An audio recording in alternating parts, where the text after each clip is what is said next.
안녕하십니까, 태백산직입니다. 한 권으로 읽는 조선왕조 실록입니다. 지은이는 박영규가 되겠습니다. 제2대 정종실록이 되겠습니다. 태조의 세자 책봉과 왕자들의 반발. 태조는 둘째 부인 강씨를 총애했다.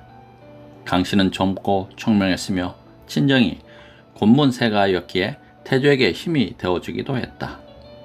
그 때문에 태조는 많은 부분을 그녀에게 위조했으며 그녀 또한 태조의 집권 거사에 직접 참여하여 막후에서 대단한 영향력을 행사하고 있었다. 더군다나 그녀는 정도전 등 신진 4대부 출신의 개국 공신들과도 친밀한 관계를 맺고 있었다. 그러한 강씨의 영향력은 마침내 세자 책봉에까지 미치게 된다. 태조는 첫째 부인 한씨 소생의 장성한 왕자들의 반발에도 불구하고 강씨 소생인 여덟째 아들 방석을 세자에 책봉했다. 1392년 8월. 그때 방석의 나이가 11살이었다.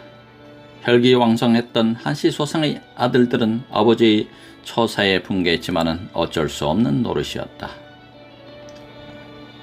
1392년 7월 태조가 조선을 개국하고 한 달 뒤에 소년 방석을 세자로 책봉했을 때 장남 방우의 나이는 이미 불혹을 바라보는 39살이었고 방석의 세자 책봉에 가장 불만이 많았던 정왕군 방원의 나이는 26세였다.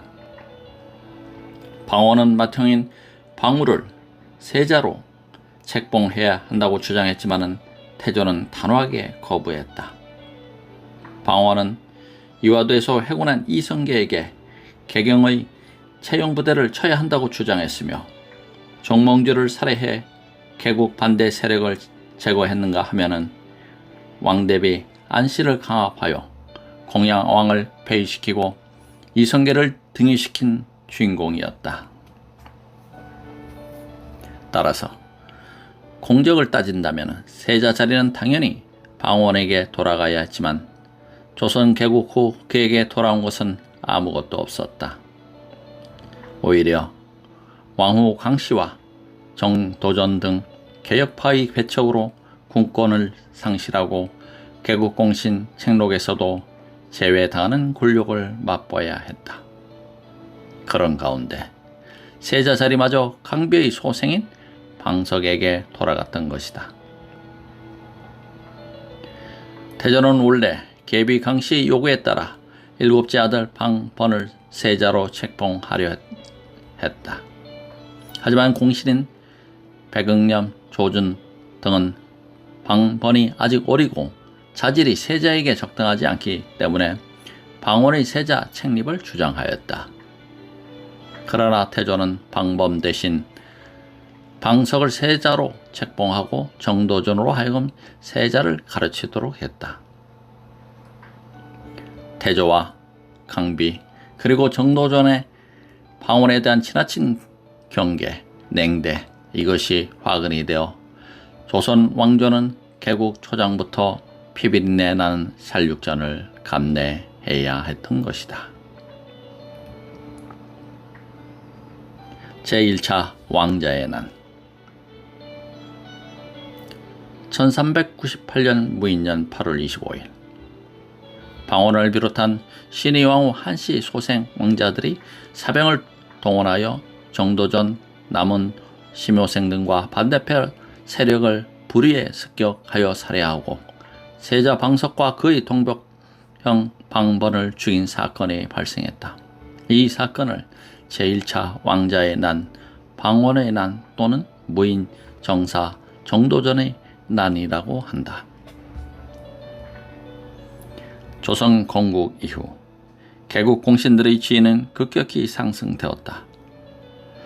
1392년 어흥 상군부 설치를 계기로 하여 정도전을 중심으로 추진되기 시작한 병권 집중 운동과 중앙 집권화 정책은 권력 구조면에서 큰 변화를 가져왔다. 특히 개국 공신 중에서 정도전의 지위가 크게 부상되었고 여타의 훈신과 왕실 세력 그리고 개국 핵심 세력인 무장 세력들은 정치 일선에서 소외되기 시작했다. 정도전은 개국 과정에서 스스로를 한 나라의 장량에 비유하면서 항고조 유방이 장량을 이용한 것이 아니라 장량이 항고조를 이용했다면서 이성계보다 자신이 더 개국의 주역임을 내세우곤 했다. 그런 통치자가 민심을 잃었을 때는 물리력에 의해 통치자를 교체할 수 있다는 맹자의 역성혁명론을 주장하였고 실제로 그 혁명 논리에 따라 왕조 교체를 수행했다. 또한 재상의 최고의 실권자로 하여 권력과 직분이 분권화된 합리적인 권력 지배 체제를 이상적인 정치 제도로 보았다. 정도전의 이러한 정치관은 신권 중심의 왕정이라는 점에서 왕족들에게는 대단히 위협적인 내용이었다. 이방원이 정도전을 제거한 것도 바로 그 때문이었다. 게다가 정도전은 세자 방석과 왕후 항시를 끼고 있었다. 조선 개국 이후 방원은 정치 일선에서 완전히 물러났지만은 정계 복귀를 위한 노력을 아끼지 않았다. 그러던 중 1396년 최대의 난적이자 세자 방석과 정도전의 배후 세력인 강비가 병으로 죽자 방원의 정계 복귀 노력은 한층 가속화되었다.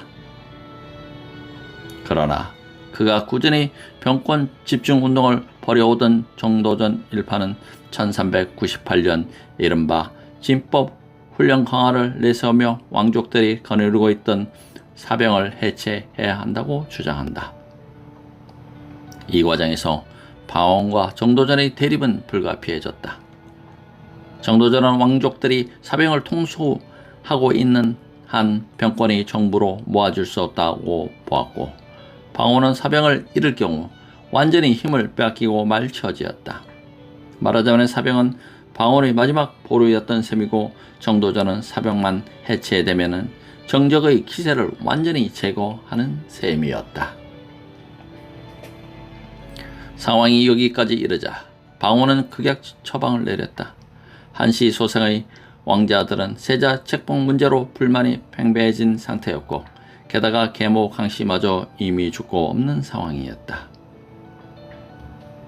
방원은 방의와 방간 등 형제들과 함께 정도전 일파를 살해하기로 결정하고 정도전 일파의 밀모설을 만든다.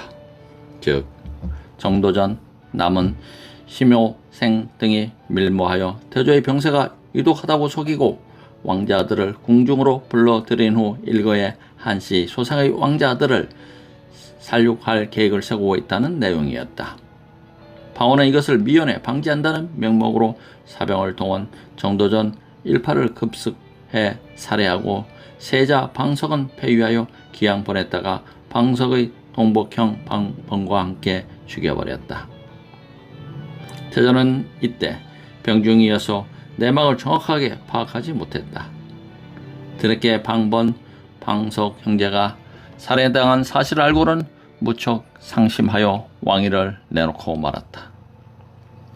방원이 거사에 성공하자 하륜, 이거이 등 방원의 신복들은 그를 세자로 책봉하려 했으나 방원은 극구 사양했다.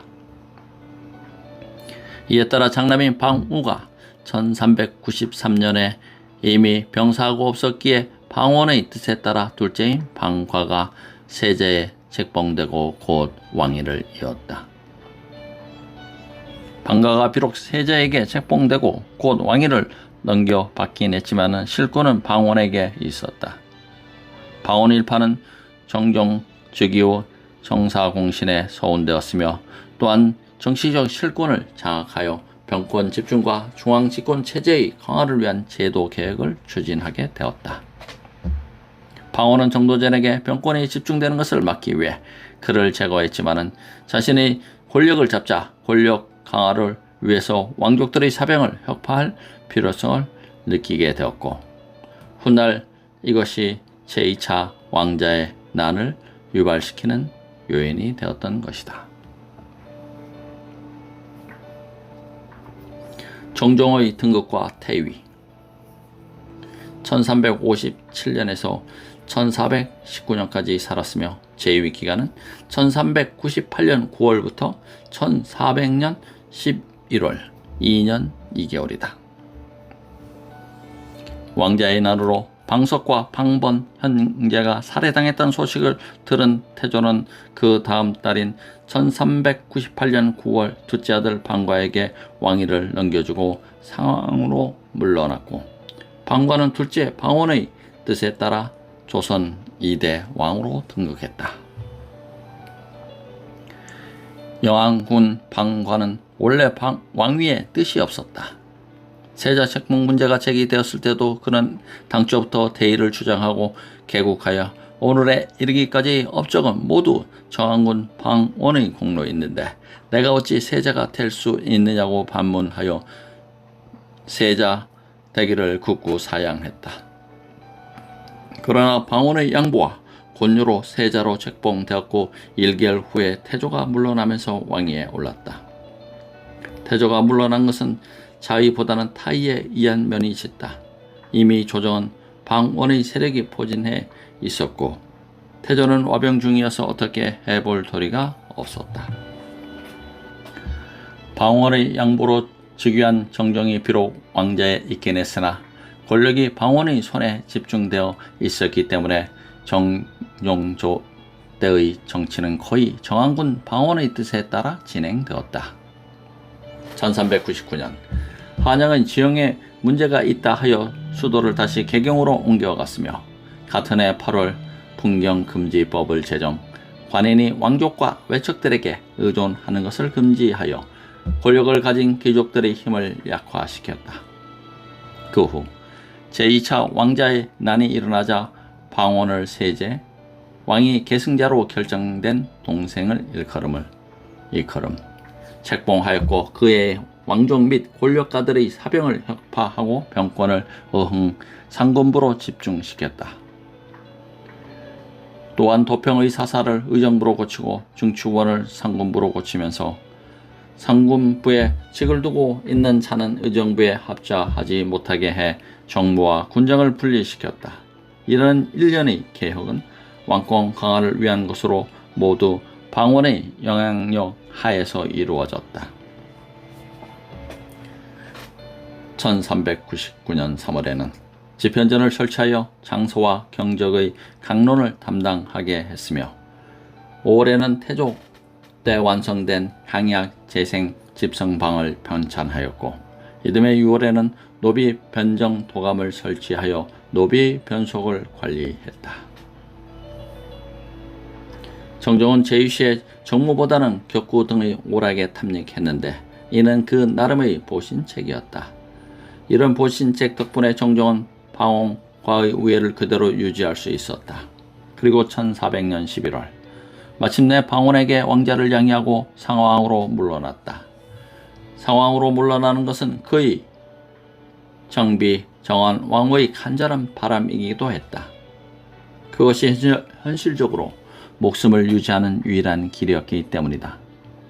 정종은 상왕으로 물러난 뒤에는 인덕궁에 거주하면서 주로 격구, 사냥, 온천, 연애 등의 유유자적한 생활을 하다가 왕위에서 물러난 후 19년 후인 세종 원년 63세로 일기를 마쳤다.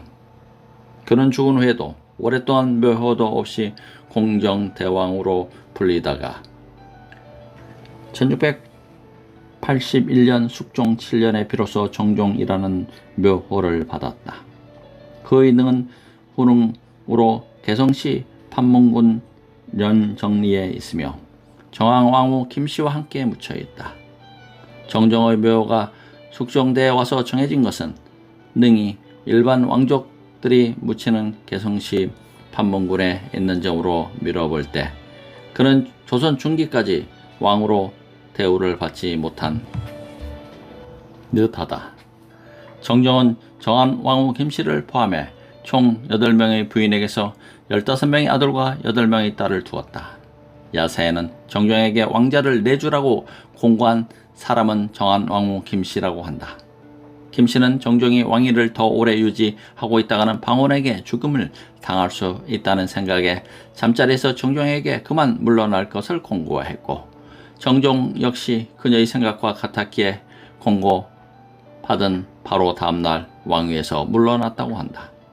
그만큼 정종과 정한 왕후는 잠자리에서조차 죽음을 걱정해야 할 정도로 동생 방원을 두려워했는데, 이는 쉴 것 없는 왕과 왕후의 처지가 얼마나 비참했는지를 단적으로 보여주는 대목이라 하겠다.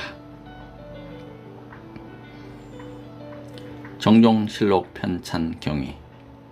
정종실록은 총 6권 1책으로 구성되었으며 1399년 1월에서 1400년 12월까지 2년 동안 있었던 각 방면의 역사적 사실을 연월일 순서에 따라 편찬체로 서술하고 있다.